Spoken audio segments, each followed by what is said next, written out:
Tonight I cooked myself a steak for dinner. It was a New York strip. It was okay. Wasn't great. I much prefer a ribeye or a T-bone, but even the T-bone has a New York strip. This one just didn't have a whole lot of flavor. I seasoned it well, but it was still lacking flavor, and I cooked it on a new stovetop griddle that the boyfriend type person gave me a while ago. And I'm just sitting at the counter eating dinner by myself. I had planned to go to a party tonight, but my little dog is sick, so I'm not going to the party.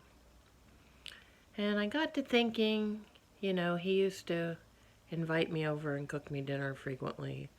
And then when he lost his house and moved into a condo, I know he wasn't satisfied with that outcome, but the invitations for dinner kind of stopped, and we seem to have drifted apart, but we have a strong friendship, so I hope that holds anyway. But just sitting here enjoying my time by myself has given me a sense of peace. My dog has finally taken a little snooze, and I'm kind of worn out from his upset tummy of the day. But I hope to have a peaceful rest of the evening. This is Lisa, your stylist, with a piece of me moment. Have a peaceful day.